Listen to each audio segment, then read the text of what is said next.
at the end and recruit. We just want to be able to take that council-wide, and then we want to take best practices and to be able to expand the program to reach more girls. It is a critical time right now for our program and for girls in general. You know, our girls today and girls in general are in crisis. They need Girl Scouts more than ever.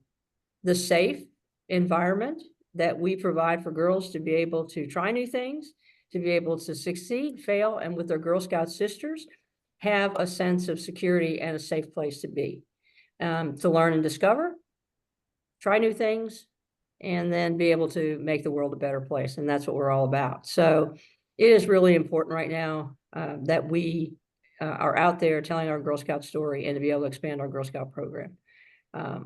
And I appreciate all of you that raised your hand, and some of you that have not raised hands yet, that we're going to reach out to sometime at another point, that we're going to reach out to more people. And if you know somebody, this is always the best sales tactic.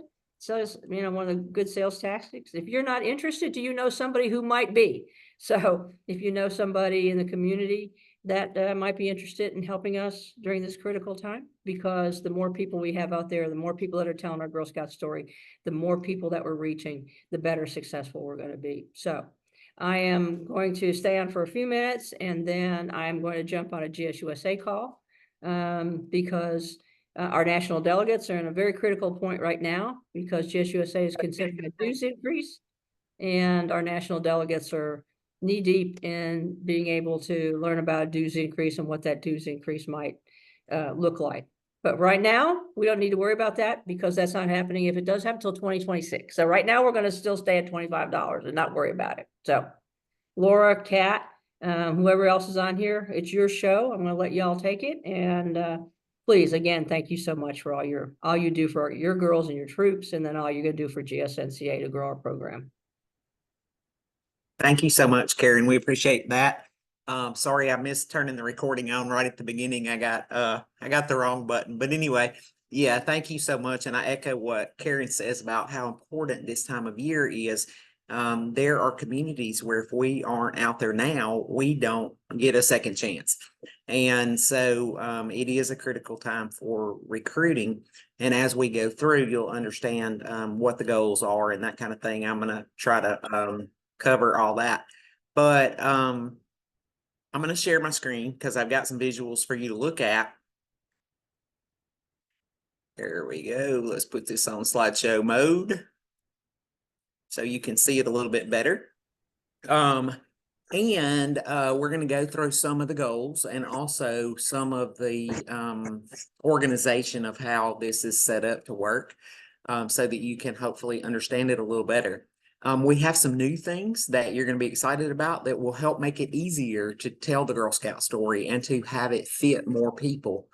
And having the Girl Scout program be a good fit for people is what we want to be sure that we can do. Before we get started, though, I forgot, I want to introduce, some of you have not met Kat Clutton, and Kat is the Director of Membership Strategy. She supervises our recruitment team. Kat, you want to say a couple of words? Hey, I'm very happy to get to meet you guys and have a really cool conversation about getting you all out to help our staff. We've done an awful lot of work this year on being ready for this fall recruitment. So I'm really excited to get to share what that looks like with you guys. Okay, great. Thanks, Kat. I got a chance to meet with her folks today, and they are super enthusiastic. So I think we're going to have a good group and a good season, a good recruitment season.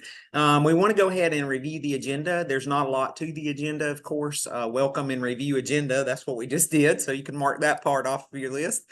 Introductions, we just did that. I forgot to say, I'm Laura Elliott. I'm the Chief Mission Delivery Officer for Girl Scouts North Central Alabama. And that I have the membership, supervise Kat and her team, and then membership support, which is your customer care and the folks that help you get your finance reports turned in and all those things, the membership support team, which includes customer care and troop support. I also supervise the program team, and they are the ones who deliver program events and program content. They've got a big job with the new Dream Lab coming up this year, and I'm going to show you some of that as a little sneak peek. And I also supervise Outreach, which is our in-school delivery system for girls in areas where it would be very difficult to get volunteers, at-risk communities or communities in need. And then also we have training, and Emma Connolly is the supervisor for the adult experience, basically is what it is, the delivery of adult program and helping our leaders feel comfortable. So that's my job here. And so today I am just going to show you what we're thinking of. So we just did introductions. We're going to talk about the role of the Blitz recruiter, what's new. I promised I'd give you those sneak peek things, and then some of the logistics and tools Kat will go over with you to see if it's something that you might be willing to help us with. But before we do that, we want you to introduce yourself, because some of us don't know you, and so we want to know who you are. So if we don't mind, I'm going to unshare my screen and we'll go around and introduce ourselves. We want to know your name, the area of the council, what your current roles are, or if you want to tell us about what you've done in the past, if you've been a troop leader, but now you're the service unit manager, or you've been a service unit manager, but you're not anymore, any of those things, and your favorite Girl Scout activity. And I didn't tell my favorite Girl Scout activity, but I'll tell you at the end. So let's start with Beth Crocker. Go ahead, Beth. Hey, I'm Beth Crocker. I'm in Madison City up in North Alabama. And this is my 10th year with Girl Scouts. And I am usually in charge of creating events and placing girls in troops and finding new leaders. So mostly new membership for Madison City. And my favorite activity is making swaps. Great. Okay. Let's see who's next. Let's go with Angela. Angela, are you here? Hi. Yes, I'm Angela Smith, or the council, and the whole area. I don't have a specific area that I work in. What was the order? I already forgot. Your role, and then your favorite Girl Scout activity. My favorite Girl Scout activity is just about anything, but I would say songs, singing songs. I'm not good at it, but I Great. I can't hold a tune in a bucket. D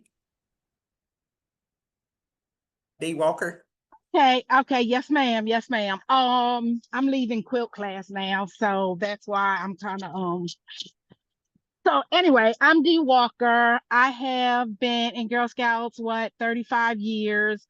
I have done kind of it all: service unit manager, troop leader, cookie manager. I just did it all. So I like it all. Okay, I love outdoors. But it's kind of hot today. But I like it all. I'm in Birmingham and the Bessemer area. So I'm going back and forth. So I think if there's anything that I didn't say, I'll catch it in the next time I get to speak. Okay, thanks, D. Okay. Amy Walsh. I'm Amy. I live in Alabaster, just south of Birmingham, and I work for the council on the program team.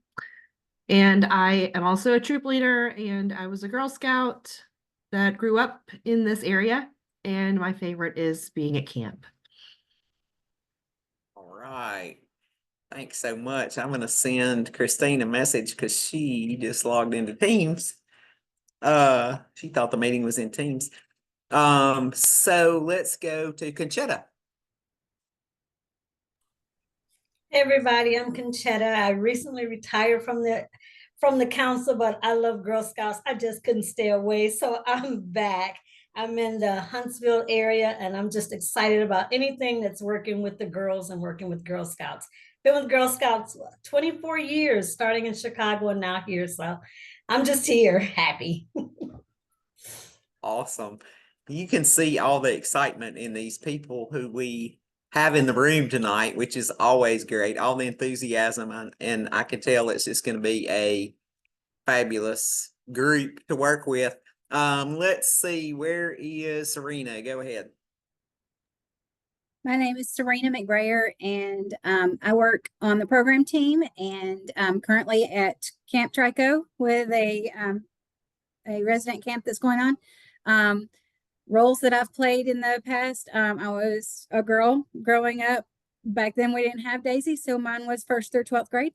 And then I was a troop leader for 10 years, a day camp director at Blount County for 6, and then I came to work for Girl Scouts. And my primary job for the most of the year is working on troop trips with our leaders and working on community partners.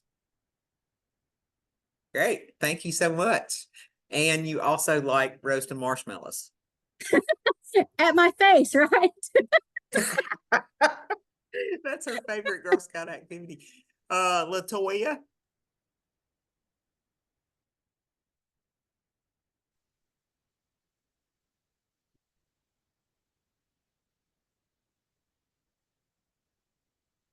LaToya, can you unmute your microphone, or you need? Let's see, you don't have any sound. She's got her headphones on. I think her headphones must be not working.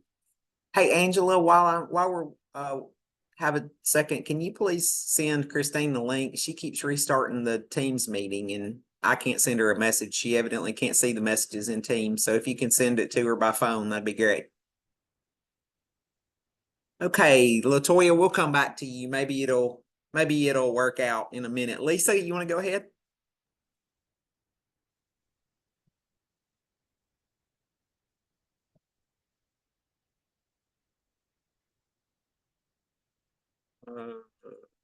Lisa might have stepped away. Ginger, you want to go ahead? She's there. We can't hear her either. Sorry, it was taking a while to unmute me. That's okay. My phone was acting up. I'm Lisa Reed. I'm in the Chelsea area. I'm the service unit manager for our area, co-service unit, co-fall product, cookie, all that fun stuff. And my favorite Girl Scout memory is anything in water. I love kayaking, paddleboarding, whitewater rafting, anything in the water is my favorite. All those adventurous activities. It sounds great. I like all those things too. Let's see, who did I miss? Who's logged in as? Let's see. If I missed you, just go ahead and unmute and tell us who you are. Hey, Laura. I'm hey, here. Kit. I'm very sorry that I am late. There was a storm over by Camp Coleman and people decided they can't drive. So it took me 40 minutes to get home from camp. That's fine. I am the director of program for the council. I've been working at the council since COVID, since 2020. I've been a Girl Scout leader since my daughter was a kindergartner. I just love all things Girl Scouts. My favorite activity is tubing at Camp Coleman, but I don't use a tube. I wear a life jacket and float on my belly like a penguin. Awesome. That sounds like so much fun. Christine, you want to go ahead and introduce yourself? Can you? Okay, I have to say that we don't do that with this. Oh, LaToya, LaToya's got sound. Yeah, she's got sound now. Go ahead, LaToya. Oh, sorry for the interruption. I had to test it though. Hey everybody, I'm LaToya Brown. I'm in Birmingham. I'm from Birmingham. I was a Brownie long time ago. And I agree with what you started with, which is the girls are in crisis. So I'm back in, I've been traveling the world for a long time, but now I'm back home. And that's exactly what I saw when I landed. Like, whoa, what is happening with the girls? So, and I kept trying to remember what is it that, I've been a part of in my life where it was structured, but fair here in this South. And I came up with the Girl Scouts. So I just started as the service unit manager probably about a month ago. 2 months ago, maybe. Well, So we yeah. are so happy to have you. We Thank are you. thrilled to have you. Let's see. Did I miss Christine? You want to go ahead? Hi, Latoya. Hey, hey! I was gonna say I know you. I was gonna send you a text. She and I have spoken by phone before in regards to me trying to get into this position. So, hey, Great. Well, we're excited. We're excited to good. have you. Lots of enthusiasm. Christine, can you unmute, or Ginger? I think that's the only people. Is that all I've missed? Did I miss I'm anybody else? You may have to unmute me.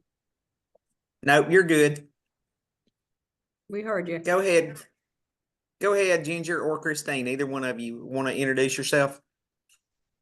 I'm Christine McGill. I've been with Girl Scouts for about a little over 36 years. I was a volunteer for 17 years, and I've been with the council for 19 years. We were military. We traveled all over the country. So I've seen a lot of different types of organizations that are Girl Scouts, so a lot of large councils. And this is my dream job, and I really love it. I love being with the girls. I'm a membership specialist, which is I do outreach for the schools in the Etowah County and anywhere else they need me. Dee, So- we won't hold Thanks, it and against them. They're Navy, so we won't hold it against them though. And what's your favorite Girl Scout activity, Christine? I love hiking. It's a lot of fun. Great. Ginger? Well, I'm Ginger. I've been with council going on, this will be my 9th year. I've done all phases of membership, and now I'm in the outreach. I'm in schools. This summer I was in Morgan County. I've got things in the leagues, kind of all over, but I like outreach in school, and my favorite activity is STEM, anything hands-on. Great. Well, we've got some STEM news for everybody. So did I miss anybody? I think I got everybody now. So I will go back to our slide deck. And for those who were a little bit late getting here, don't worry, Kit. We are still on the beginning, so you're in good shape. So everybody got introduced and told us their favorite Girl Scout activity. And now we want to hope that we can convince you to be a Blitz recruiter for us. You can see that it's a team of very enthusiastic individuals, that everybody is excited about extending Girl Scout membership to more and more girls. And we hope that you'll want to be part of that. But why do we need Blitz recruiters? Well, like Karen said, we need additional presence out in the communities, local in the communities, and it is at the time when it's the most needed. And the time that's the most needed is when we're having all these back to school nights and parent open house and meet the teacher and all those things. One of Kat's recruiters this earlier today, we had a training for them, and one of hers on August the 5th, I believe, she has 9 of her top 20 schools that she needs to try to cover on that one day. So you can see she can't be in all 9 of those places, or 5. I can't remember if it was 9 on the 5th or 5 on the 9th, but whatever it was, she can't be in all those places at once. So that's why we need extra presence out in the community. So before we start about where, I wanted to share this map. You are the first people to see this map, other than Karen, myself, Kat, and a few other folks in the council, but we are in the process. Karen has graciously allowed us to engage a professional who has a lot of experience in this kind of thing, and to develop a statewide membership strategy. And that means that we are working with the council to the south of us, and you can see them down there in the blue. And I've covered up part of their council because I didn't want you to get confused with orange circles down there and think that was part of our area. It's not. We, of course, have this part up here in green, and these green counties, there's 36 of them in our council jurisdiction. And so with 36 counties, that's a lot of footprint to cover. And within those 36 counties are 30 service units. And that is if you count, some of them operate kind of connected together, like 270 and 271D. You guys have your meetings together and work together a lot, but that's counting each one individually. So with that many jurisdictions, we need to narrow it down so that we are covering for our back to school recruiting the areas where we have the highest potential. Our consultant did this with a mathematical formula similar to, I don't know, advanced calculus. And I'm not very good at math, so I'm glad that she knows how to do this. But anyway, so these areas in orange circles are identified as the areas with the most potential, and the potential is based on the concentration of members, the number of members we already have in those areas, the lack of members in some cases in areas where we could have a lot better membership and don't. So that for 25, these are the communities of focus. And of course, that doesn't mean that we're not going to recruit in, what's the name of this town over here? Hamilton.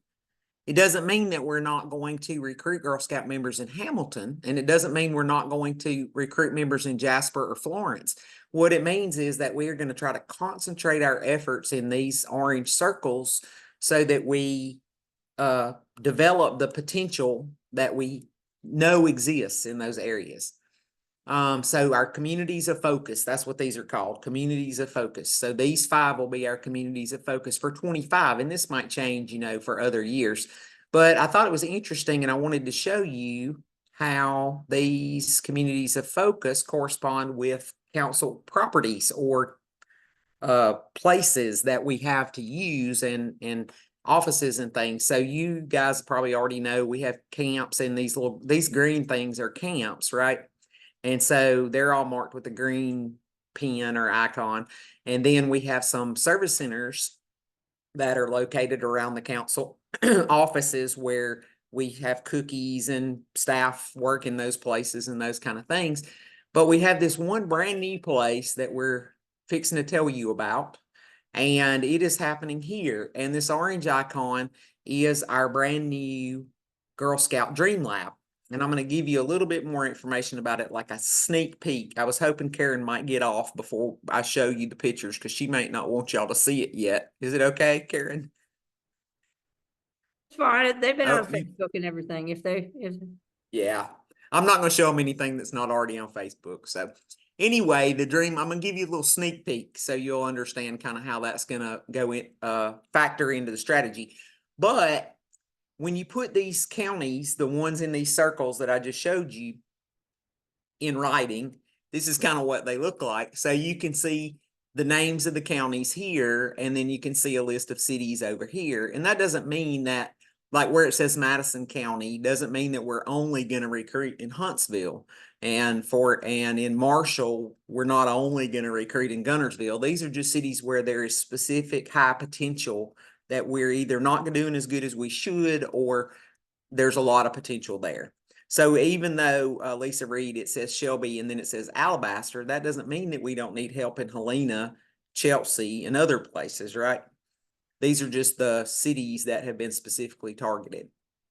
So anybody have any questions so far about what I've showed you? Okay, I can't see everybody, so if you have a question, just unmute and ask it. So again, here's the map with the communities of focus and the list. You can see the list there in the cities and counties and how that corresponds to this map. So again, communities of focus for 25. So what is the goal? What are we trying to accomplish here? Well, the goal is to expand membership in those geographic locations so that we can meet an overall membership goal to extend Girl Scouting to more and more girls within our jurisdiction. And you can see by looking at this, these numbers here, that our membership for the past several years has been right around 12,000. Just around 12,000 ever since COVID. Our membership has been down around 12,000. Well, this year you can see this number is lower than it's been for the past several years. And there were some challenges that contributed to that. Staff turnover. I'm new in this role. Kat's new in her role, so we didn't really come on board. Kat and I didn't start on this trying to figure out how to dig out of the hole until we got here, which was in January. Well, I mean, I've been here, but you know what I mean, in this job. So in January, we were able to start making some changes.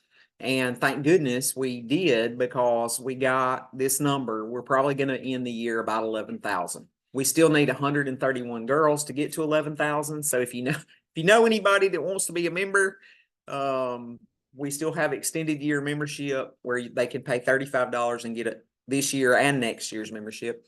So it'd be great if we could at least get to that 11,000, because it's going to look really bad on reports to be below 11,000, right?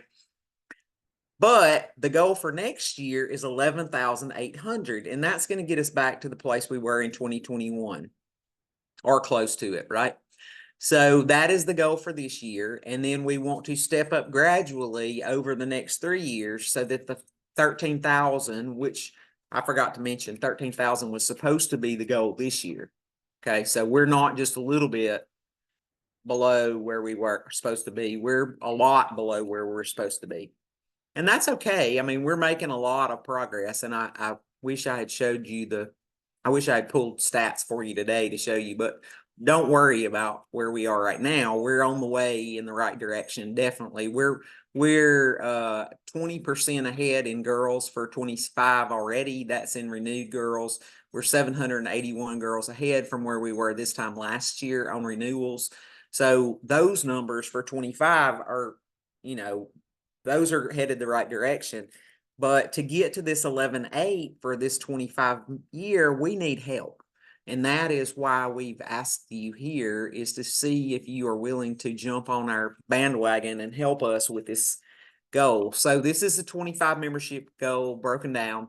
And you can see that 56% of our members are renewals. In other words, those are girls who are coming back from this year. Okay. That's the goal anyway. And this 19%, Ginger and Christine told you they do outreach in schools, and this is what they do. This 20% of the membership, 19%, is the number that we provide a program for in outreach in schools, in communities that in need. And this 23%, this is what we need your help with. This 23% and this 2%. So basically this quarter of the membership is what we're needing your help with.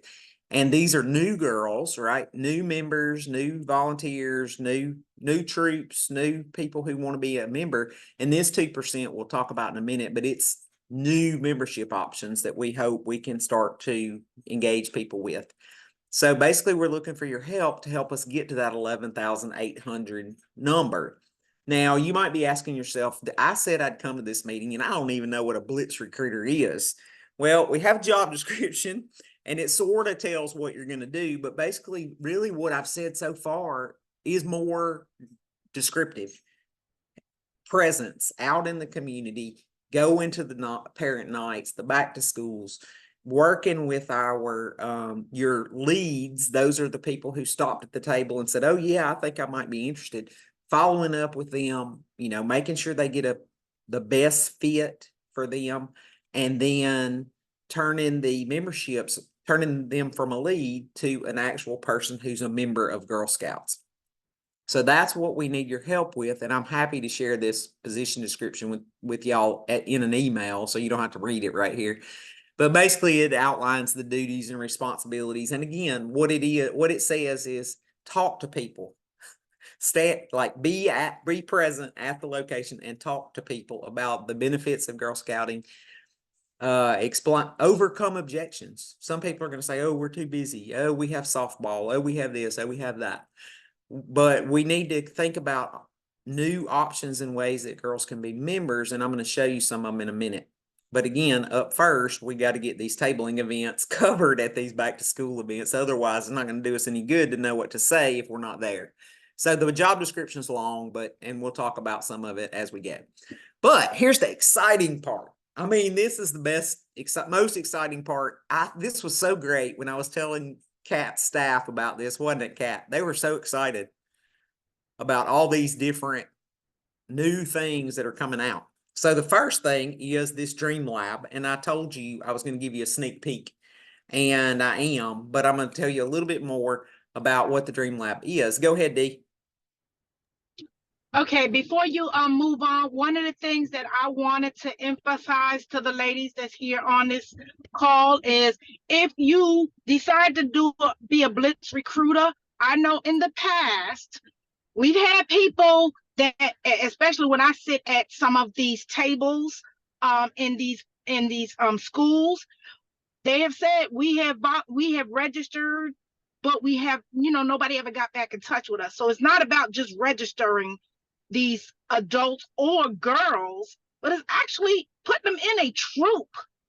Because then when I come and try to register them the next year, they're ticked because they wasted a whole year and nobody's gotten back in touch with them to be in a troop.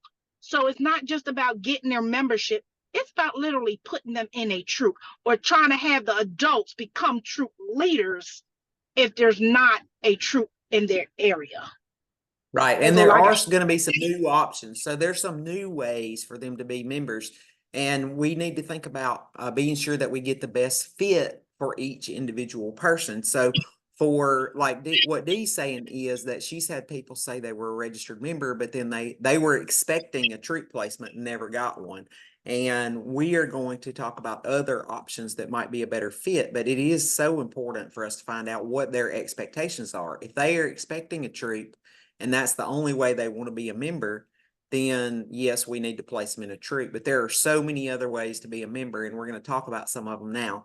So one of the things that is really going to help with you when you're talking to people is these events, especially if you're in a school where the parents have the opportunity that, they have transportation and they want their children to have great opportunities. This Dream Lab is in Birmingham, but the program that it's going to offer is going to be so fantastic that a full menu of program options that people are going to want to come from other places. There is inside the building, it has a full service auditorium that will accommodate 220 or so people, a stage, a sound system, lighting, tables and chairs if you want to have a classroom set up. Everything you need is there for an auditorium. And that's great because there are, I forgot this part. I always forget to say this, Kat. You're going to have to start reminding me. There are 4 Dream Labs in the United States. This will be number 5. It is yours. You are a member of Girl Scouts North Central Alabama, and this is your facility. It is for the girls of North Central Alabama. And besides the normal, when I say normal, I say normal and it sounds like there's hundreds of them. There's 4. Besides the normal content, you also have this auditorium. The normal content is a STEM lab, kind of like if you took high school chemistry and you remember the countertop height table with the sink and the benches, the stools you pulled up, and all the glass on the stands with the titration tubes and the test tubes and all that. It'll have all that. So it's got that in the STEM lab. Then it also has a media pod, which is a soundproof area that you can record. Girls can be content creators, right? They like to do TikTok videos or media stuff. And it's a soundproof room with capacity of about 4 girls, a glass front. It's fantastic. Next to that, there's a little bouldering wall. There's a mock campsite with a tent and some benches that are actually made out of wood stumps and all kind of neat little places to sit around and learn the outdoor skills. There's a karaoke stage with the TV behind you and in front of you on a stand, so you can read the lyrics off and sing the songs and all that. And then of course there's the full service Girl Scout shop with badges and uniforms and the whole 9. At the front, not where this is, but behind, if we were looking this way, it would be behind us. and then that auditorium that I was discussing. So the program content that's going to be there is going to be all the pillars of Girl Scouting, outdoors, STEM. Ginger, you said STEM was your favorite. STEM will be there.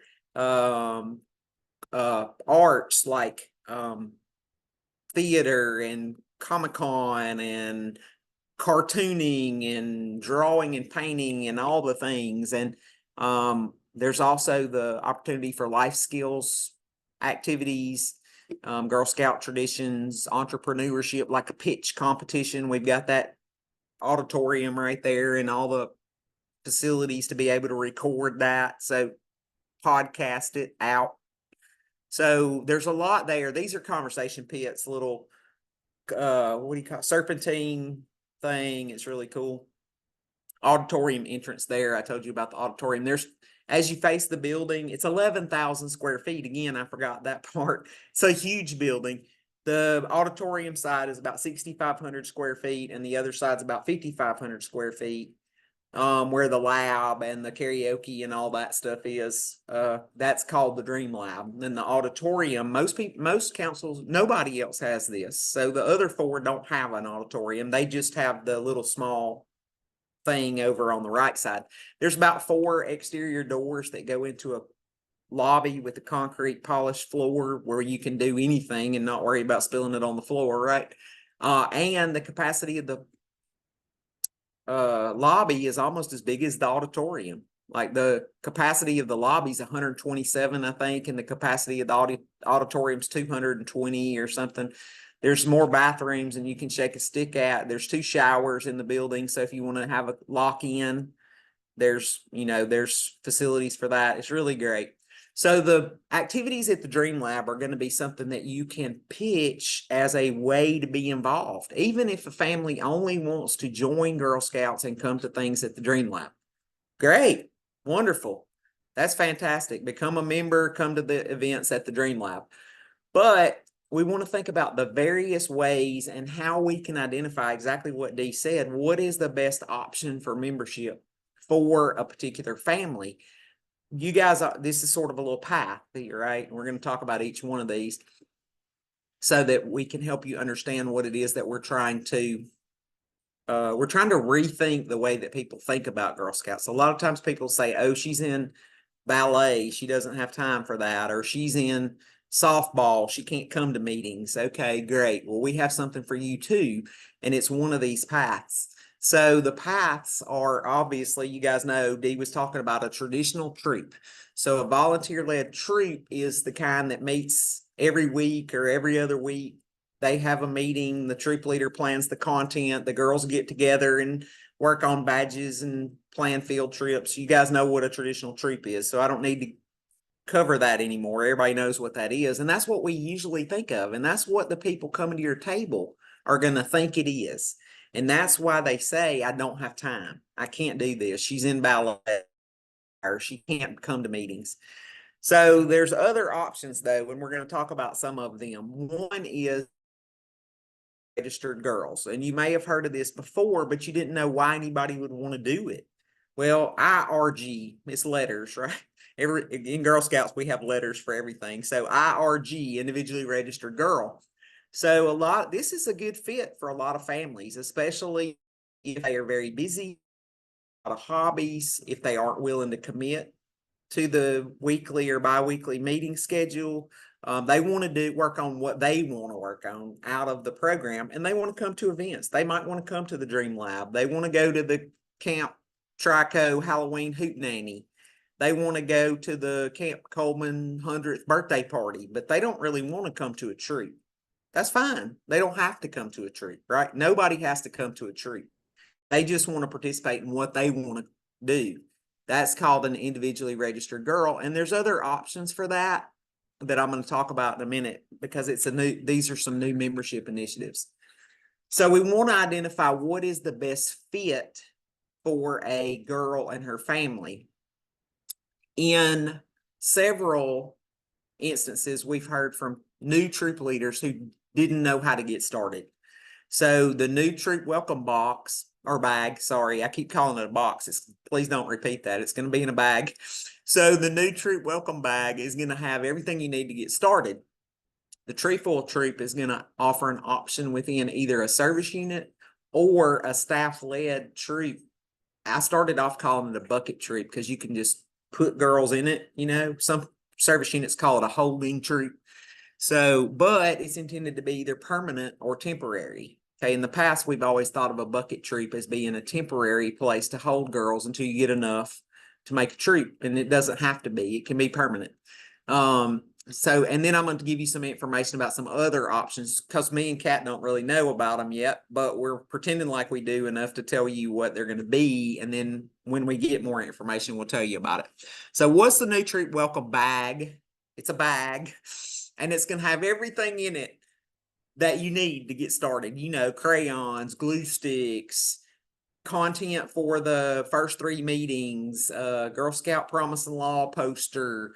Angela and she's got a task group and they've been working diligently on this, and it's going to be fabulous and available for every new troop.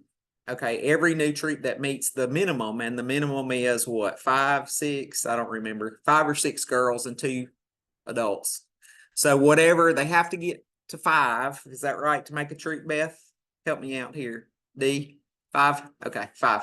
They have to get to 5 girls and 2 adults to make a troop. So once they do that, they get the new troop welcome bag. But guess what? There's a bonus. If they get to 12 girls and 2 adults, they get a coupon for a free Dream Lab experience. And this could be the STEM, they get to come in and make elephant toothpaste and drip the stuff and do the pH contest. The pH contrast, and they get to dress up in the lab coats and the glasses and the whole 9. Or they might want to do the art creator content. They might want to go in the media pod and record TikToks, and they might want to learn how to do cartooning. So they get a free Dream Lab experience. And here's the best part that I just found out today, and Kat's team about how to fit over. If you can get an older girl troop, or any troop really, to form and help this troop along as they get started, hold their hand basically through the startup process, get up to these number of 12 registered with 2 adults, the troop that helps them can come with them. Up to 24 girls. So that would be a total of 36 people descending on the Dream Lab, 12 who are brand new members who just became a Girl Scout, who helped them, held their hand and brought them along and acted as like a sister troop, right? A mentor to them while they get registered. So a free Dream Lab experience if they get to 12. All right. So back to this trefoil troop deal. What is a trefoil? So that's all about the new welcome bag. Anybody have any questions about the new troop welcome bag so far? Okay. So they're going to be cool. They're going to be cute, little drawstring bag with all the stuff. Probably $100 worth of stuff in it, Angela, right? The value, Angela said, yeah, probably more. So the value of the Dream Lab experience, those are normally going to be $10 a girl at least. We don't have the pricing set and approved yet, but you can go ahead and say it's $120 value, right? For a new troop who's going to bring 12 girls, it's a minimum of $120 value to come to the Dream Lab. And then if they have a sister troop that helped them along, then it's even more, right? It could be up to $500 worth of free Dream Lab stuff. So anyway, why would you want to have a trefoil troop? What is a trefoil troop? Well, you guys all know, you've heard of them called holding troop, or you've heard them called a bucket troop or temporary placement or something like that. But a trefoil troop could be a permanent placement. And the reason we're saying that is because it's just the best fit for some families. And if we're going to have these trefoil troops that are staff-led, Ginger and Christine are going to be doing them, and they're already committed to all these schools, right? So having 3 of these a month, having these trefoil troops meet once a month is about as much as they can commit to without keeping them away from the schools they need to get to. So we're going to say these trefoil trips meet once a month. They're going to get all their supplies and meeting plans. And again, Angela's task group has put meeting plans and contents and supplies and all that together for these. And some service units are doing them as a service unit. So Beth, like if your troops all wanted to host one a month, then you would have a bucket, a place to put girls that you recruit who can't be placed in a troop, because you have people, I can't meet on Tuesdays. I can't meet on Thursdays. You have a placement, but they can't fit in it. So this is just another option. We will be operating, what we decide, 9 or 10 of these that are staff led in those, based on those dots I showed you, right? Those circle things that I showed you. Obviously, one will be at the Dream Lab, one will be at the Camp Coleman in the east part of the circle, one in the Dream Lab area, one in somewhere up by Gadsden probably. They'll be in different places, but we've got to define those locations based on those circles, those orange circles. So it doesn't mean that we will necessarily have one where you are. So you might want to think about your service unit hosting a bucket troop, because it's going to make it easier for you to place those girls. Does that make sense to everybody? Okay. They can do everything that anybody else can do. They're basically an individually registered girl with a base, with a concrete block that keeps them in one place, right? An anchor. So, That's what I'm trying to say. The trefoil troop acts like an anchor. Yeah. okay, so what you're saying is for a trefoil troop, they're not necessarily meeting at a certain time. I see Angela put in that they have 7 meetings. You just kind of give them the meeting, the information, and they run with the information for that month.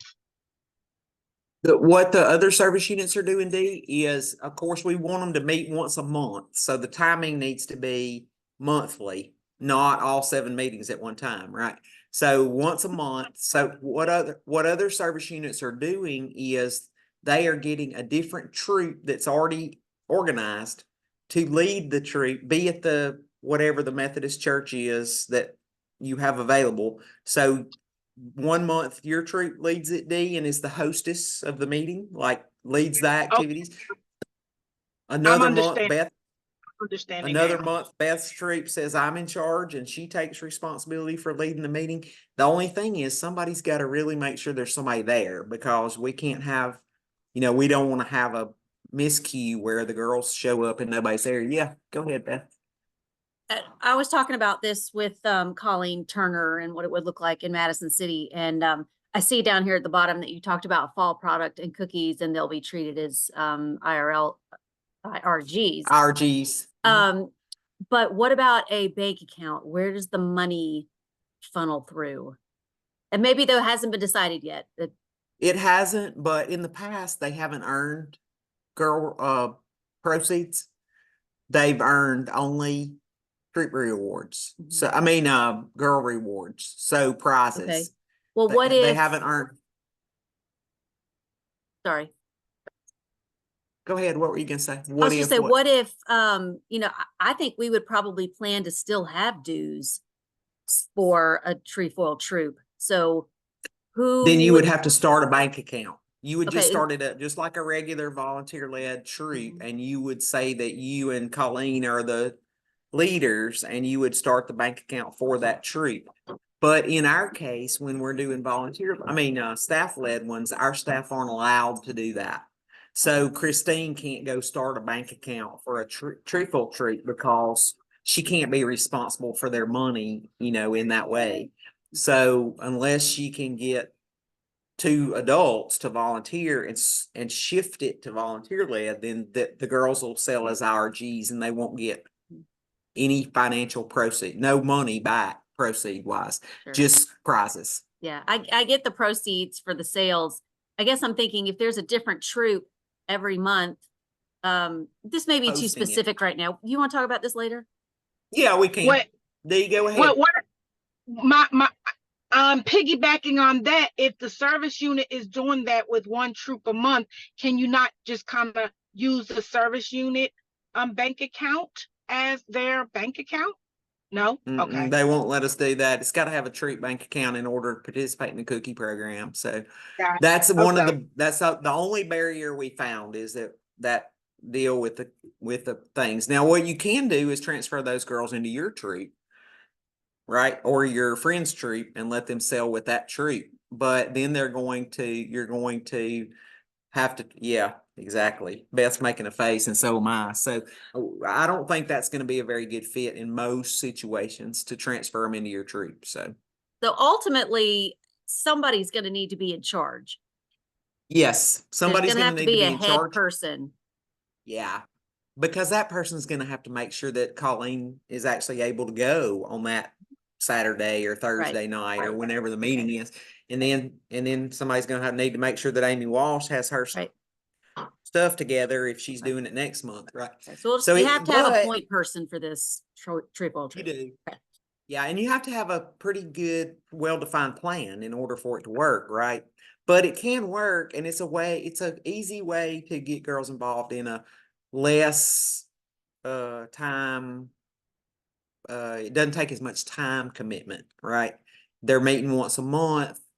They do everything Girl Scouts do, but they can also only meet once a month. And then the other option is for them to participate in events. So once a month they have a meeting, but when they have that meeting, you go, hey, don't miss the Halloween Hootenanny that's happening at Camp Trico at the end of the month next month. Be sure that your family gets signed up for that because all those events are open to individually registered girls with their adult caregiver. Angela, did you have a question? Go ahead, Dee.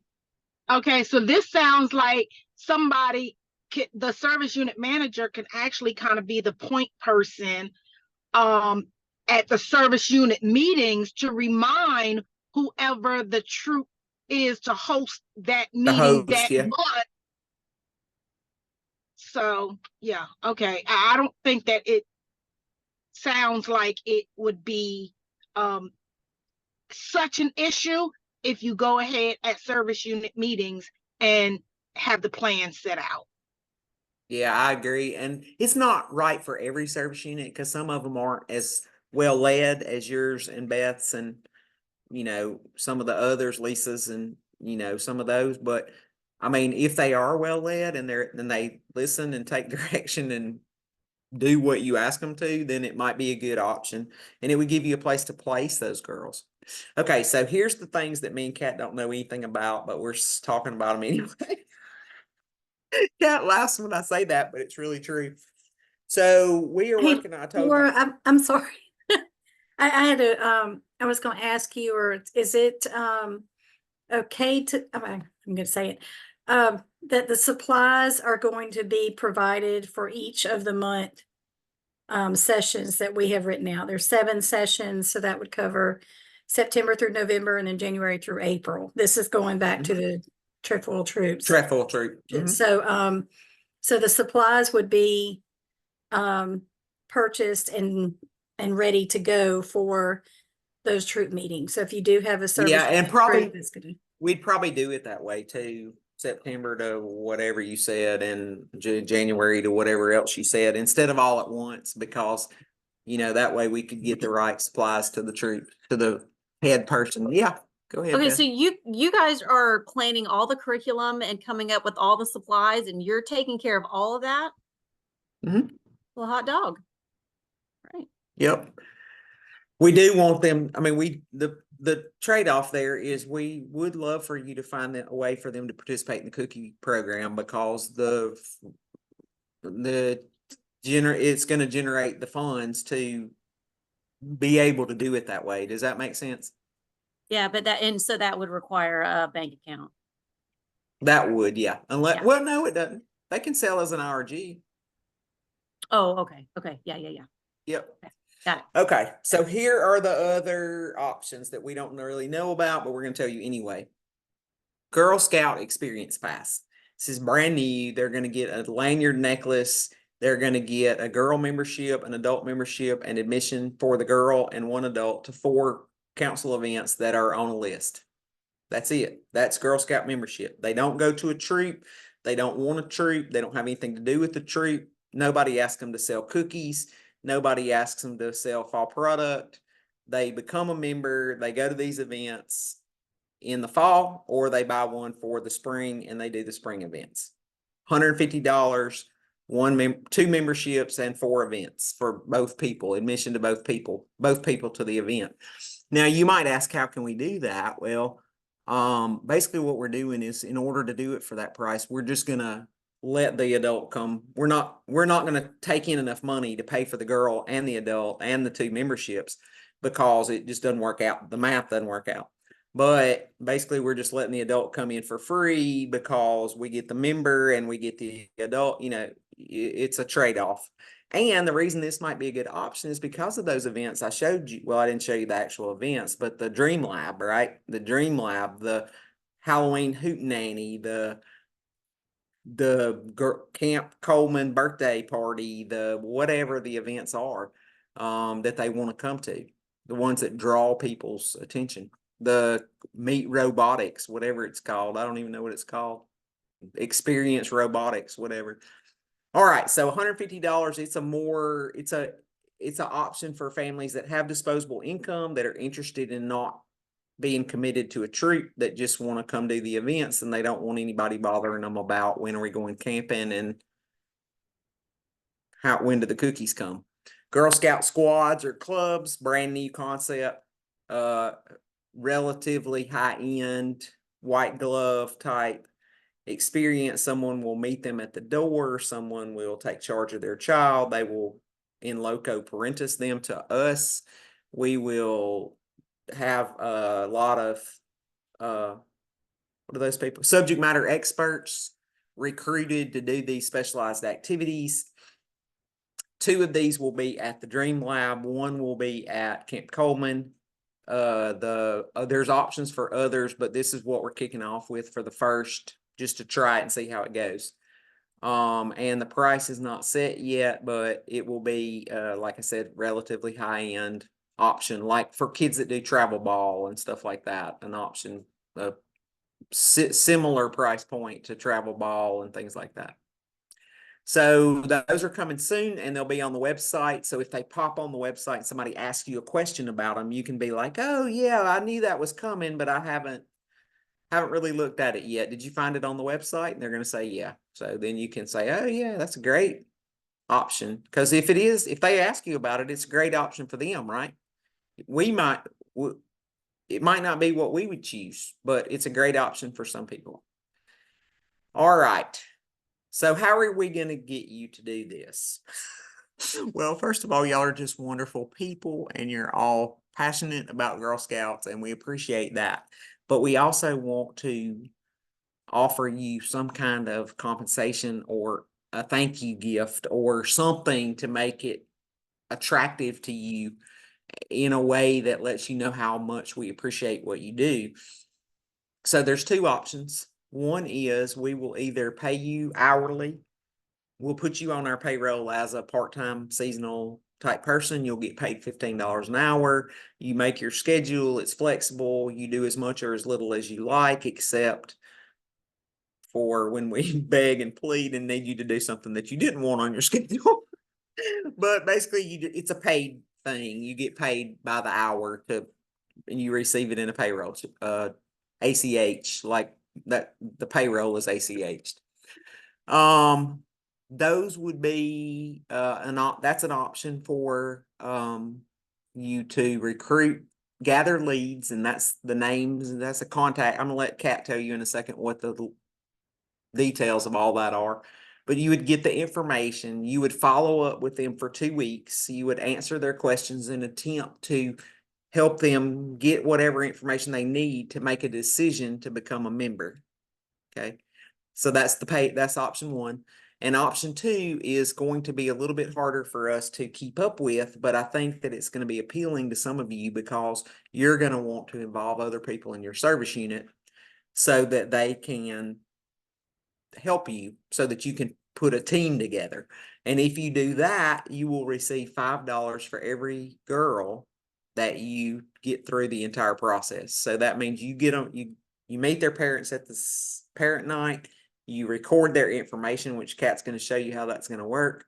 You follow up with them for 2 weeks, you get them placed, and placement doesn't necessarily have to mean they're in a troop. They could be a girl experience pass, they could be in a bucket troop, they could have chosen to be an RG, but they need to choose that. Like Dee said, we don't want anybody expecting a troop and not get one.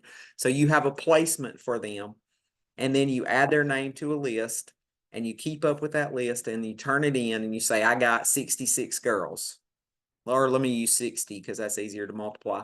I got 60 girls. And at the end, you turn in that list, and then we check to make sure all the girls got registered, because what if somebody didn't get registered? Then we send you a check for, how much is that? 360 times 5, $300 to your service unit account. So it'll be ACH'd actually. When I say we'll send you a check, it's not actually a check, it's ACH to your service unit account. And so that the two options are available, and we don't need to know tonight which one you want. We just want you to know there are two options, and the service unit incentive is probably best for those who want to form a team with other people in your service unit, and the $15 an hour might be best if you're planning on being available to go to multiple service units. Like you're going to say, send me to Morgan County, where, what's the name of that place? Union Springs, or what's the name of it, Junior? Union Hill or whatever. One of those places that's out in the country. Hamilton, you said we could send you to Hamilton, then you're probably going to want the $15 an hour if you're going to travel all over the council. So those are the options. I'm going to turn it over to Kat, and she's going to tell you some more details on how this is going to work. Go ahead, Kat. Hey, all right. So now we've gotten a chance to talk about a lot of the really cool new things that we're offering this year that should serve as great incentives and conversation starters for you guys at back to school tables. And I'm pretty sure that everybody here knows what it is that we're actually looking at doing, but let me back up and talk about what that looks like. So whether you've done this before or whether this will be the first time you get to do something like this, the hope and the goal is that we have gotten permission to set up a table at an event that is related to back to school and going to be high traffic with parents especially. So these are going to be registration dates, meet the teacher, open house, club nights.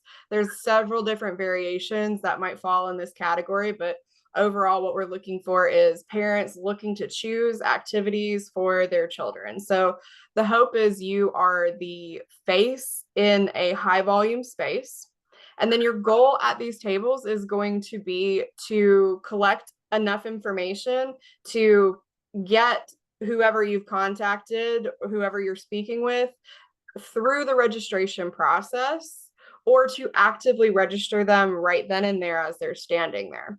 In this particular context, I mean, those of you who are parents probably know pretty well that these things tend to move fast, and having someone stand directly across the table and work through the effort of filling out all that's needed to register in the moment is probably pretty unlikely. If you can get them to do it, you should. If you can get them to register right then and there, that's always going to be the goal.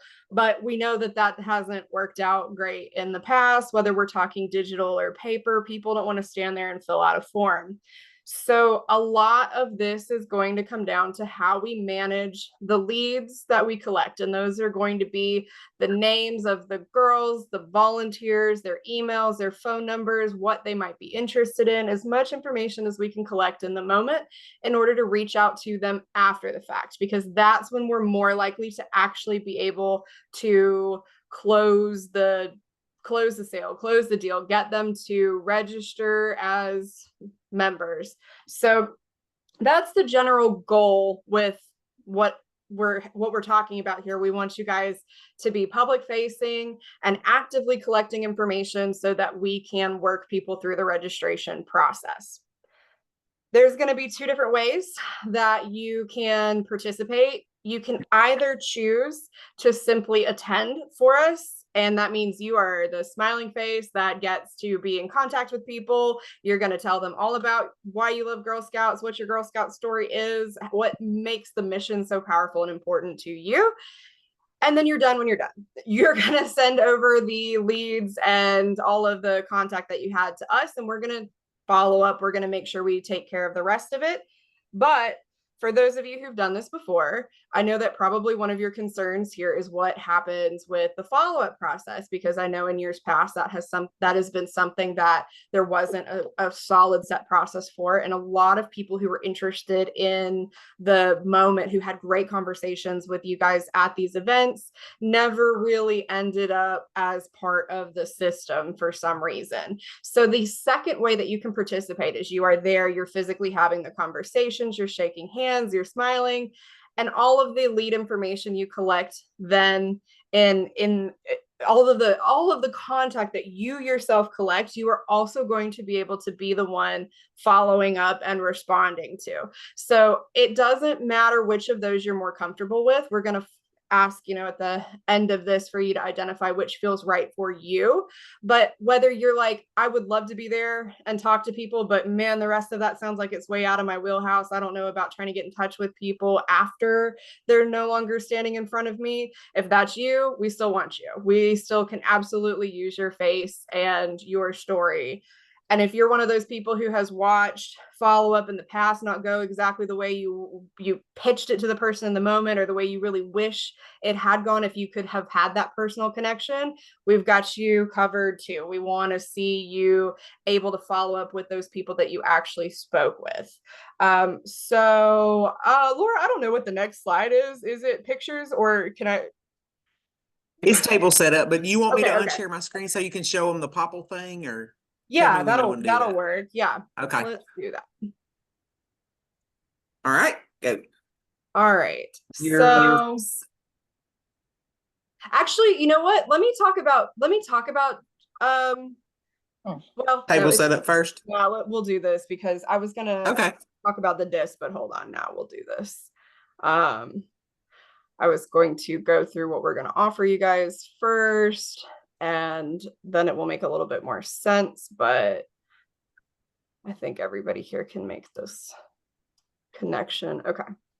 So we're using a new system this year that is specifically designed to help us manage leads. So this is going to put us in a position that's different from years past, in that we not only are able to collect leads quickly, which is very important for people who are coming and stopping to talk to you at their booths, or as they're moving through the system, because you guys know if it's a long form, they're not doing it. If they pop it up on their phone and it looks unfriendly and complicated, they're not doing it. If it's a lengthy form on the table, they're going to smile at you and they're not doing it. So the faster we can make this process, the more likely we are to actually collect the pieces of information that make the difference between us being able to contact them later when it's a better time and not. So this system is going to allow it to be pretty fast. It also is a digital collection system, which means in general, we can push live updates to the screens that I'm about to show you. So if we have a change from week to week, you guys don't even have to worry about it. It's going to automatically be updated on my end. So you can just have your conversations and keep on moving. And the information we're presenting to people is live and relevant continuously, not only through this, but in general throughout the year. And then last, all of the leads that are collected go to a single database. So I can see every single lead that comes into the system from every single location at every single school that is participating in our lead collection system. This is great because whether you are helping us with supporting the follow-up, or whether you've decided that's not really the best role for you, the information that you collect makes it to me in real time. So if you've decided that you're not the person to do the follow-up, you just want to collect the information and pass it on, then all you'll do is be present. And as you're physically present, you're collecting information that's making it back to me on my dashboard, and I'm assigning it to our full-time staff, either our council staff that's helping support, or our membership coordinators who do this full-time. Either way, there's no paper to get lost in the lost in the sauce. There's nothing that got handwritten that completely disappears off the face of the planet. And then you're coming back next year and going, oh, you mean no one reached out to you? I'm so sorry. So we get that in real time. And then maybe even better than that, if you're someone who thinks you're going to participate, you're going to attend, and you're also interested in supporting that follow-up, so you're going to do attendance and support, those leads still get collected. I can still see them in real time. I can still assign them off if need be, but you will also have direct access to the leads that you personally collect. So if you are helping just your service unit, you'll have the ability to access the leads that you collected at your specific events that you're following up with for specifically your service unit. And if you do your service unit, but then you also decide you're going to drive, maybe an hour to go help someone else, I can actually pull just those leads off of your plate. So you can follow up with just your service unit, and I can hand the ones that are kind of out of your area of expertise off to somebody else. So we're really excited about this system. It doesn't mean that we don't want to see any paper used. There's a lot of places where collecting specific details like name, parent name, email, phone number, that kind of thing on paper are those that might still be useful. But this year, we're going to have the ability to take those paper pieces and immediately add them to our digital system, so that the places that we pick up things on paper and the places we pick up things digitally all end up in real time in one location where we can manage it effectively. So we're really excited about this system. What I've got popped up on the screen here, I was hoping I could share with you what Kat, actually. Kat, before you go on, can you just hold up the little device thing so that they can see what it looks like? The little Yes. No, I don't have it. Yeah, it's okay. It's at KPC. So it's a little disc thing that you can have on your table, right? And you can the person can just tap their phone to it. Yeah. And so we get two things. We get two things we're providing as part of your booth, but we get two things we get to use. Either a QR code, which is really cool because that means we can put it on anything. We can print labels. You can print an 8x11 sheet that just says, scan me, whatever works for your table. A QR code is always a useful addition. We can put it anywhere. But then, like Laura said, we actually have cooler than that. It's a little round circle that has the QR code on it. So if you're running into someone who doesn't have their phone set up for, NFS, whatever it would be that would allow Google Wallet or Apple Pay to work, if they do not have that turned on, they can still use the QR code. And if they do, all they have to do is touch their phone to it. And as soon as they do that, what we're looking at right now is what's going to pop up on their screen. So like I was saying, I wanted to share my phone screen for this, but I had to remove the Popple app to do some texting, and so this actually looks much better in a mobile browser than it's looking for you guys right now, but we'll get the gist here. So we've got 3 different ways that we're going to use these to collect leads. The first is kind of just a general code. So Beth, you got this one earlier today. This is going to be the code that is on anything that we are not having face-to-face, where we're not interfacing directly with somebody. And the reason for that is once this pops up, so say somebody sees we're not doing billboards, so what would we see? A flyer in Starbucks. We see a flyer in Starbucks and someone's like, oh, that's interesting. So they scan the QR code. This is going to pop up. As they scroll down, it's going to give them some information on events. It's going to let them follow our Instagram, check out our Facebook. Nice. It looks better mobile, right? It does. We're going to be able to rotate embedded videos here. So right now we've just got the girls talking about their gold awards on here. Just thought it was a really nice video that talked very much about what Girl Scouts do and how cool this could be for young women. They have the ability to tap contact information and reach directly out to council, but then down here they can actually see all of the membership coordinators and are actually able to locate someone based on their area. So if we're talking about somebody being walking through Starbucks, maybe they live in Gadsden, but they're visiting family in Florence, they can actually flip through and go, oh, here's a specialist in Gadsden. And when they click that, they're going to end up at that person's individual page and are able to interact with that person that way. So this is our general, nobody's had a face-to-face conversation, but we want to make sure we're kind of consistent in how we're presenting to people. And we want to make sure that if people are interested, they have the ability to find the information they need really quickly. The extra cool thing about that is when they hit this button at the top that says get more info, it'll pop up here. They get led to this lead collection form. So this is the form that I was telling you guys about. Awesome. In this case, they have to actually tap get more info, and then they can put their name, email, phone number in. When they hit connect, we now have that information. It's going to automatically send a text or email, depending on what strategy we're using for this particular page at the time, but they get an immediate communication from us, and we have their information in live real time. So that allows us to come back and follow up as needed. So this page you guys probably won't use quite as much. I think for this purpose, I just wanted you to see that we do have one that's kind of a good general purpose. What you will do more frequently, and let me move this giant ribbon that is right in the way. What I'm trying to do. You are going to see a lead collection form that looks like this more frequently. So this is a lead collection form. I'm using Kim as a demo. She's gotten to be the demo the whole time. But if you choose to be in control of the follow-up process, you choose to help us with the support, then your popple disc on your table and the QR code that we provide for you is going to bring people to this form.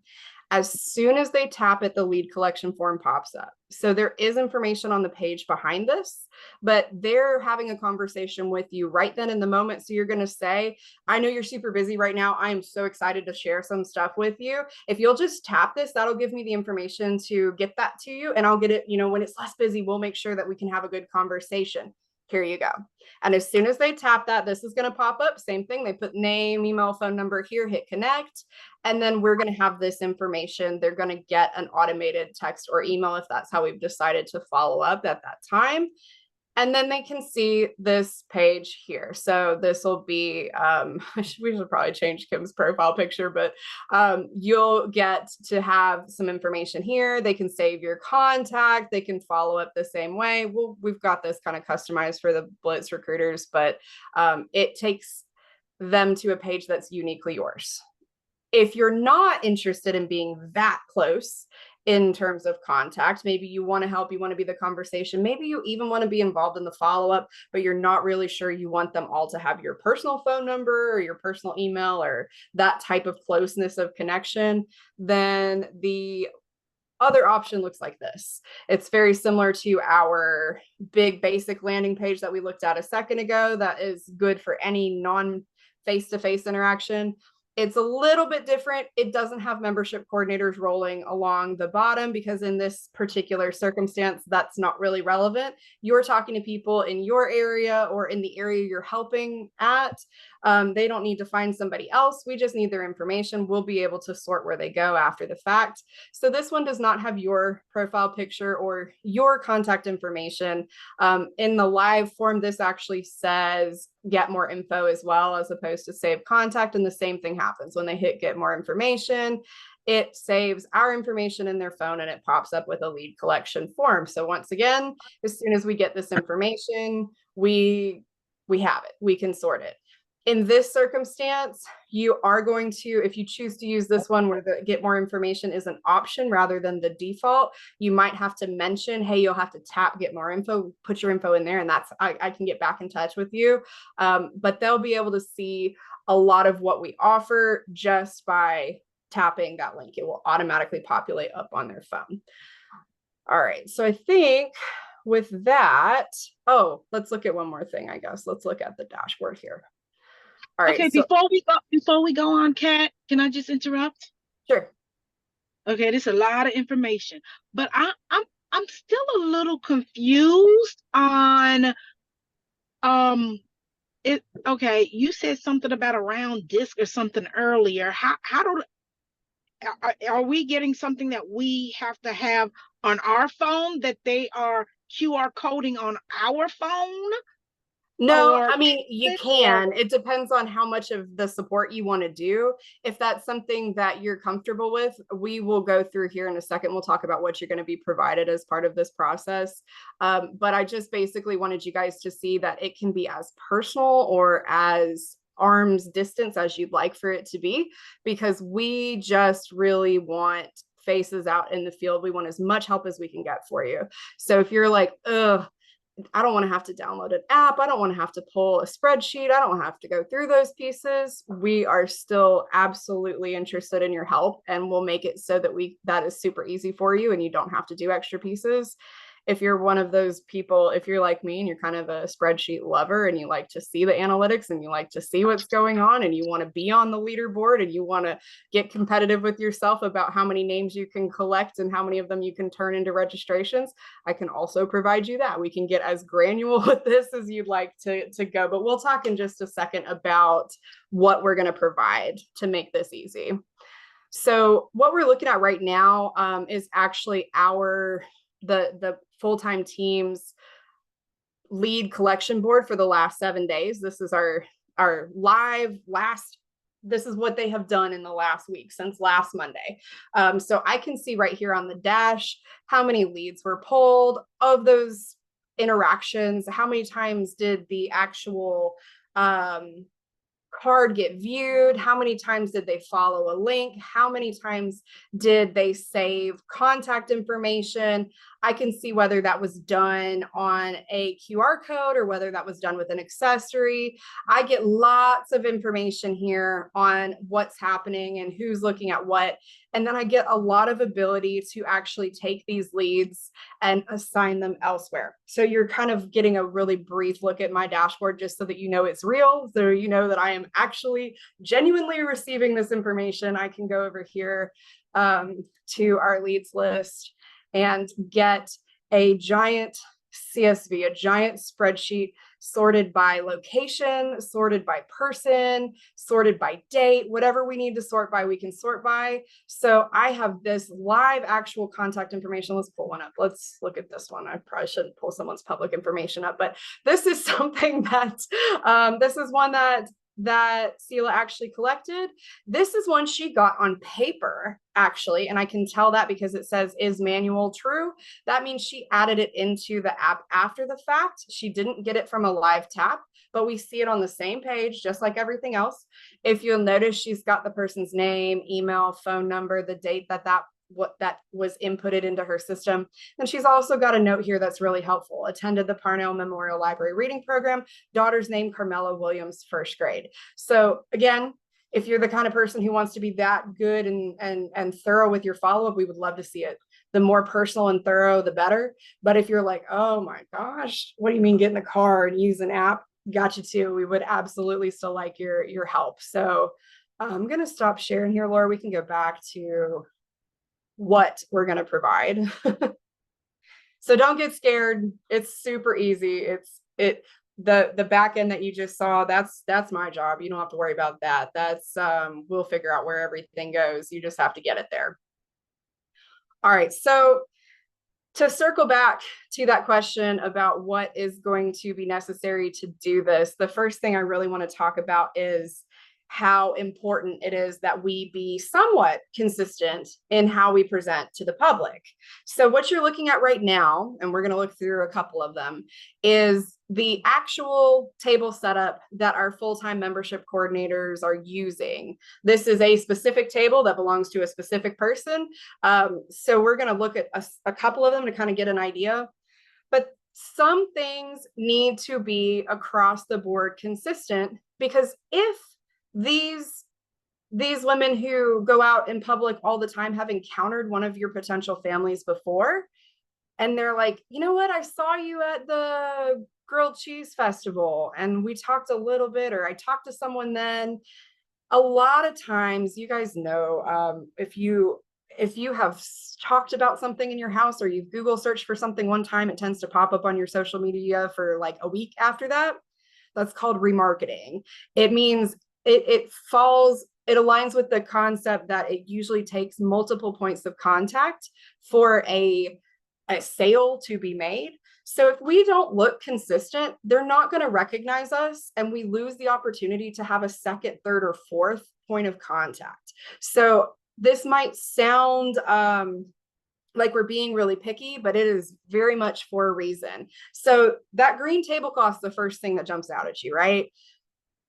It's branded Girl Scout green.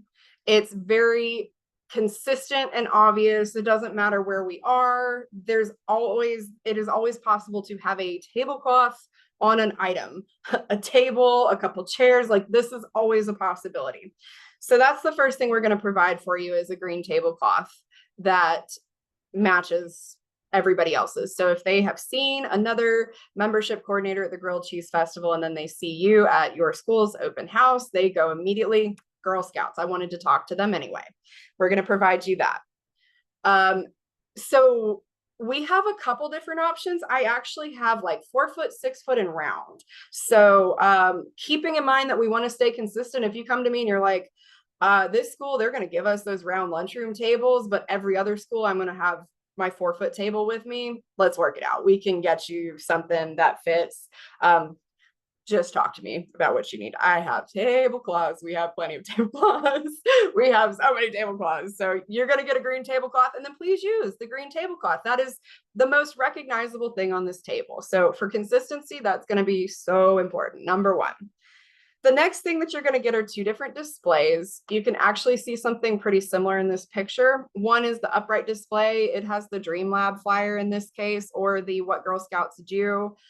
There's another version of that that's a little bit thicker that you could put books, magazines, or just a stack of flyers in, just for the flexibility of having something that can hold a lot of material on your table. So you'll get provided 2 of those stand-up pieces, and again, for consistency, because if everybody else's table has a little bit of variation of things to look at and yours is completely flat because nothing you put out there was greater or taller than 4 inches, it does look different. It's noticeable. So tablecloth, 2 displays. We're going to provide you with some flyers. We're going to provide you with things like, you can see the little bracelets and the stickers there. We'll provide you with some little cute things. We're going to provide you with a t-shirt. Same reason, we're going to request that that be the dress code for any of these events. We actually have the same t-shirt in 2 different colors, one for volunteers and one that staff is going to wear, so that if volunteers and staff happen to be present at the same place, we can kind of direct people in a very structured way. Oh, you know what? I actually don't have the answer to that question, but if you see the person wearing the gray shirt that looks just like mine, go ask her. She can answer it. So we've got a little bit of discrimination there. But having this shirt that everybody's wearing across the entire state where we're doing this helps with our consistency, helps people recognize us, makes you look like you're there on purpose, because if you're going to your own school, people might know who you are. You're so-and-so's mom, you're the troop leader at such and such, but we want them to look like you came intentionally and ready to have these conversations. So we are going to ask that, just like you bring your tablecloth, you always have your provided shirt on at these events. And then last but not least, we're going to give you that popple disc. So it sits flat on the table. It's got the QR code on it. It's branded, says GSNCA on it with a cute little trefoil. And it's pretty easy. They can tap it. If they don't have that on their phone, take a picture, tap the link. Super, super easy. So that's going to be our basic setup. What comes next is what works best for you. So if you'll notice, as we go through these tables here, while we have some strong consistencies, all of these tables have a very unique spin. They have chosen, the membership coordinators, the full-time recruiting team has chosen what goes on these tables based on what their Girl Scout story looks like, what they like to talk about, what they gravitate towards when they're having discussions with people. So there are definitely some strong, consistent elements. And actually, we go back one, Laura. I've just noticed that one of the strong, consistent elements we should point out right there in the very front of this table is a clipboard.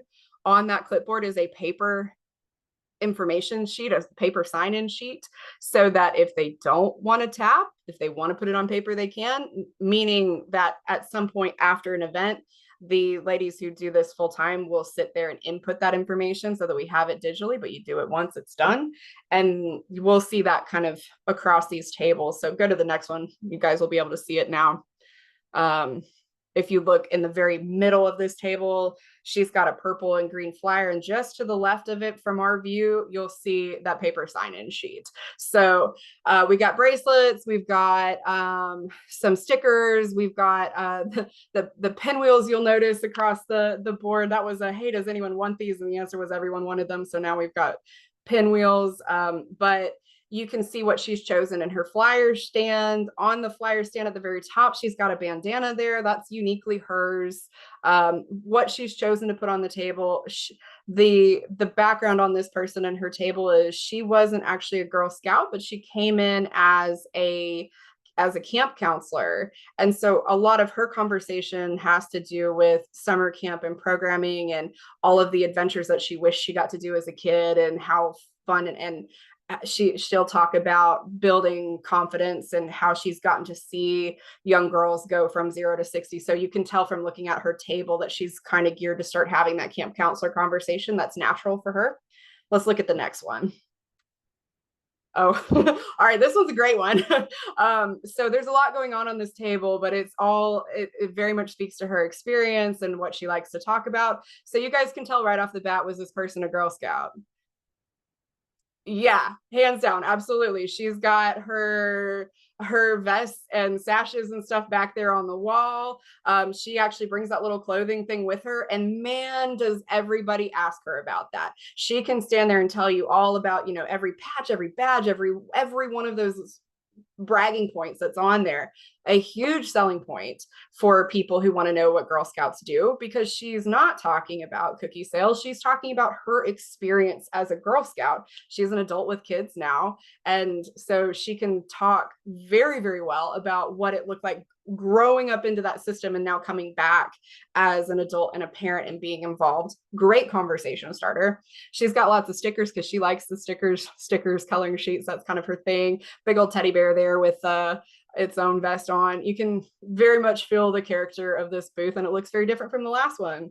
Let's look at the next one. What we got? Okay, so this booth, the background here is she finds herself talking more often to adults and professional adults. She, in her area, is more frequently engaged with in conversations with volunteers. And so her table's a little bit, you can tell, a little bit more volunteer oriented. This particular person has been a service unit manager and a troop leader and like all of the things. So she does a great job of talking to volunteers and parents and adults.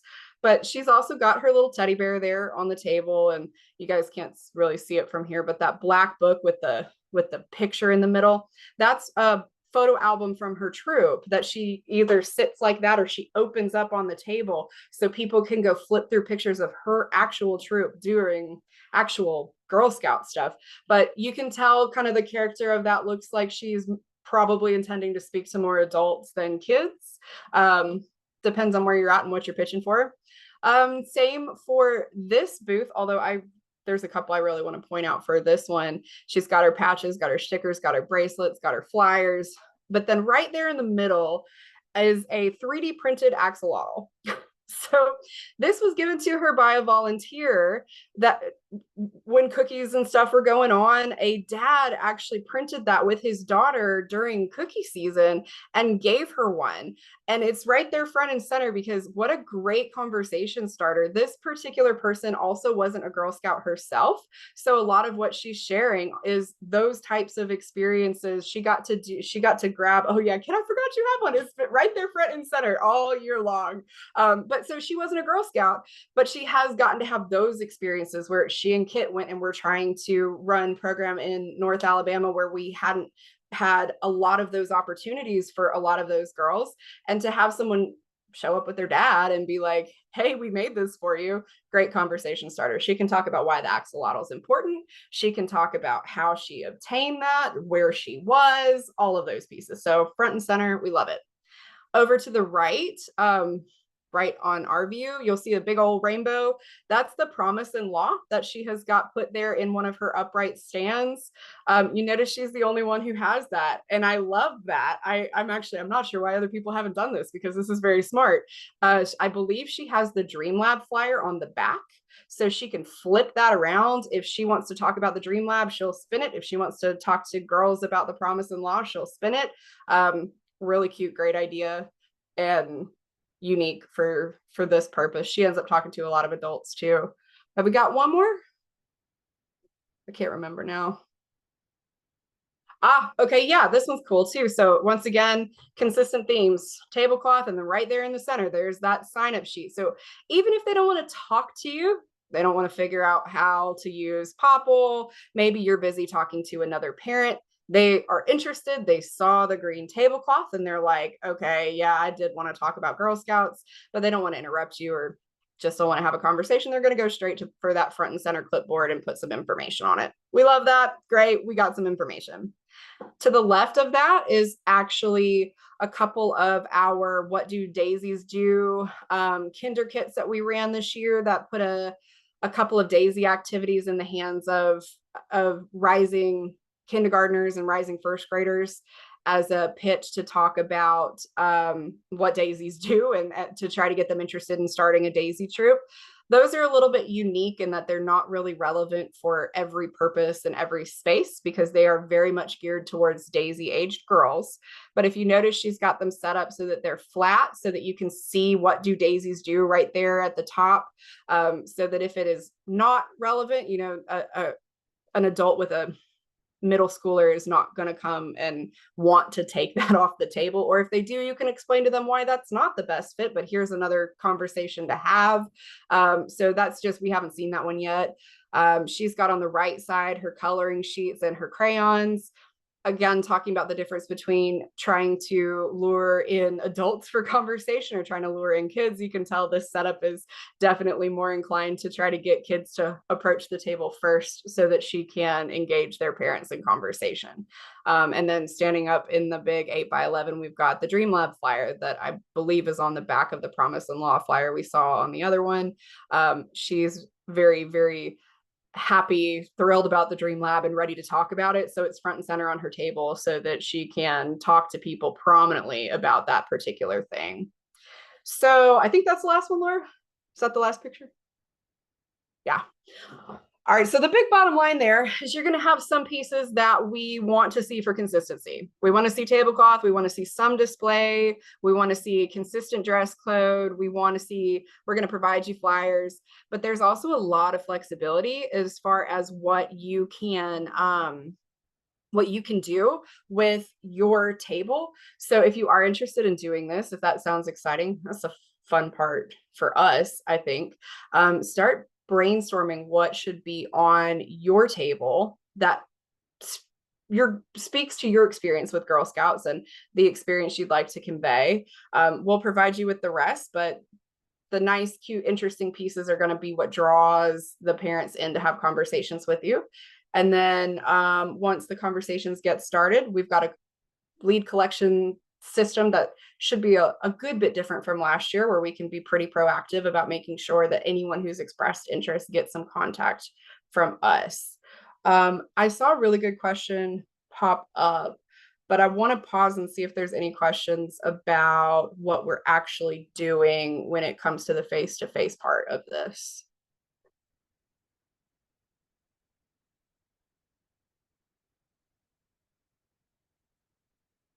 Cool. Okay. So I saw a question about scheduling. Hey, do you want to answer that? Pat, I was going to ask you, can you go ahead and address Dee's question, or did that answer your question? Like the disc is a flat thing that they can tap their phone to, or else they can scan the QR code. It's going to ask them for their name, address, not their address, name, cell phone number, and email. It's to collect leads, right? Yeah, I understand. Now it's kind of a lead collector, and I have an open house. I'll meet the teacher tomorrow at Pleasant Grove. So I think as of tomorrow, I'll do that one the way I've always been doing it. And I follow up with the people anyway. So I gather all that information that you're looking for anyway. And I usually, so I'm gonna keep that one since it's Yeah. it's tomorrow. Yeah, I So, think that sounds fine. If you are interested, like generally for the group, if you are interested in doing this, we have a form that Laura just dropped in the chat that we are going to ask that you fill out after this meeting here. That's going to let us know at what level you're interested in participating. That's going to give us the information we need to figure out what follow-up training is going to be the best fit for you. So if you're not interested in doing the follow-up, for example, then we'll know not to tap you for that. But if you are, then we'll make sure that you get that training. So for tomorrow's date, Dee, go ahead and do exactly, what you were planning on doing, because we won't have finished any of that training. We won't even know really who to pull by tomorrow. But the hope is by the end of this week, we've got you guys all sorted where you need to be to get that follow-up information. So also don't think you'll be flying blind. It's not, this is the one bit of training you get, and good luck. Go join everyone in the field. We'll get you that. Yeah, we'll have another training based on which choice you choose. And I wanted to say that Lisa, I know Lisa there were some issues in her service unit last year where some sheets of leads were missed. So I'm sure that Lisa, you want to give us your feedback on what you see so far compared to what we've had in the past, or Beth, or anybody who's done it before.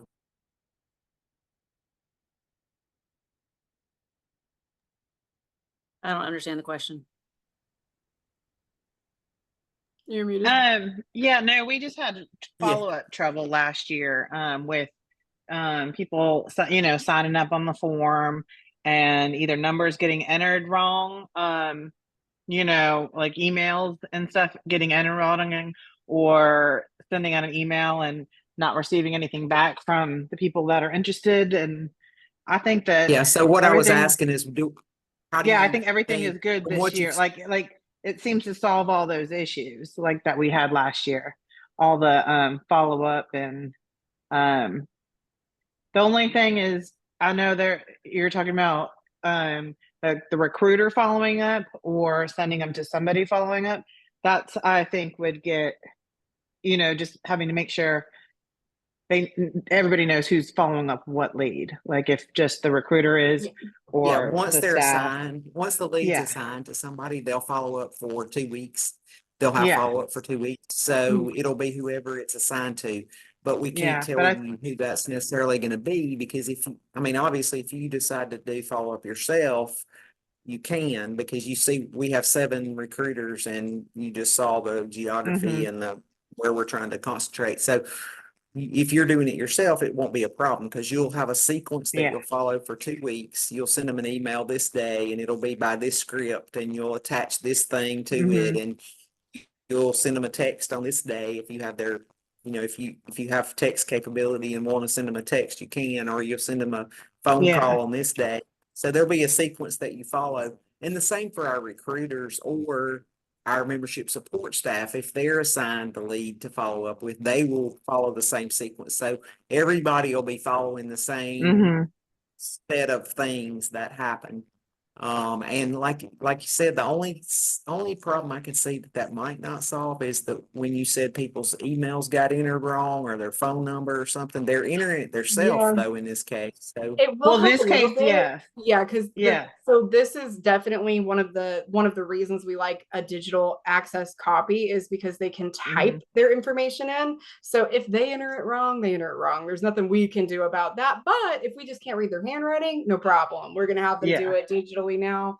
And if your question is about like making sure that nobody ends up with the same lead twice, depending on how you answer that form today and how we break you out into training, if you only want to be physically present helping us to collect leads, but you're not interested in the follow-up support, then you won't be getting your own Popple account or access or anything like that. We're just going to hand you your table set and go smile and say hi. So you'll never even see where those leads go. They exist. Someone else takes care of them. I'm fixing them on the back end. If you are Perfect. going to be involved in that follow-up process, you will get your own access, your own account to look at your own leads. And then how much of that, if you only want to work within your service unit, then, you'll have all of the leads to follow up with in that space.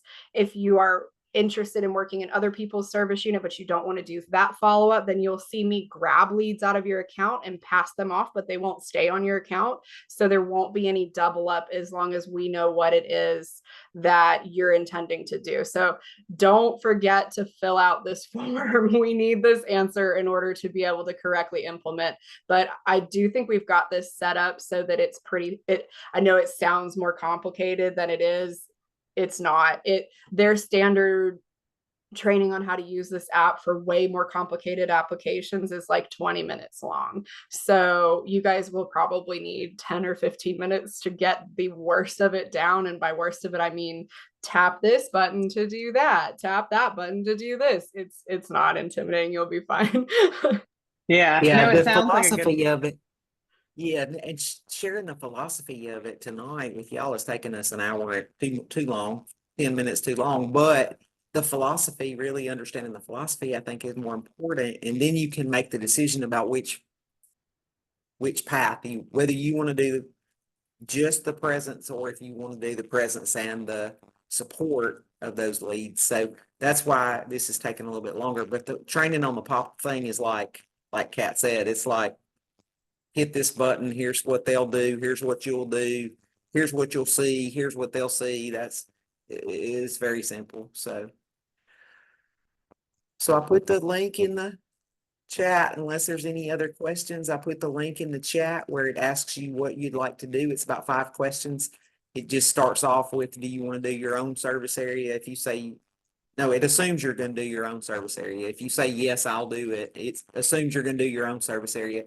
The service unit, then it asks you, are you willing to go to help in other service units? So just, go through the questions. It'll show you the ones you need. If you say no at the beginning, it's not going to give you any more questions, I guess, but hopefully nobody's going to say no. No, don't say no. Just say yes. Say yes. Thanks. I do see some questions in the chat that we'll be addressing kind of later on as we get through some of the other training aspects. So if you threw a question out there and didn't get an answer, like right here, right now, don't panic. It's on our radar. It'll make more sense when we dive into those programs. So I think, unless I have a question. Go for it. Okay, so the Blitz Recruiter, I understand you said it will, you're following the lead for 2 weeks until, you can get the completed registration or whatever. But my question is, how long is this? Are we looking at from July to October? I mean, What our intent is to start now with this training, obviously, and for people to say yes or no, and then for us to put them in the right training path so that they can be trained either on all the pop-up stuff or just on how to collect leads, and that's it. And once we know that and get you trained, then you should be ready to start, because I know some of y'all have events coming up like tomorrow and then next week. And you may have multiple events where we need to just recreate a QR code instead of we're not going to have 5 of those little disc things for you, but we'll need to recreate the QR code. So we hope that we can get going pretty quickly. And then we would like to keep you all around until the end of September. Most of these open house and back to school things are happening right away. However, if you want to help longer, there's a possibility that we could do this again at another time with another campaign, like another idea, like we're going to go flood every farmer's market, or we're going to go set up a table at every basketball game or every baseball park that's having what's it called that they do open the park day in February or whatever. As other campaigns come along, obviously folks that are already trained and understand the tools will be our first choice. And if you don't want to be our first choice, all you have to do is say, I hate this, I'm not doing it anymore. But we'd rather it be like in defined series. And I should have said that at the beginning. I'm sorry. Thanks for asking that question, dude. Thanks, Latoya. Okay, thank Right, you. I'm gonna put my, Kat, you wanna put your contact email address, whatever, in the chat? I'm gonna put mine in. And you guys can pop me an email if you need, if you think of questions after, after you fill out the form. If you don't want to fill out the form right now because you don't know and you need to ask somebody questions, just ask me. Or if it's something to do with that technology, be sure you ask Kat, because I'm with what does this thing do? I get it. I mean, I get it. I understand what it does, but if you have specific If questions. you have tech questions, definitely come to me. I think what we can do too, I'm going to go ahead and stop the recording. And Yep. if anyone has questions they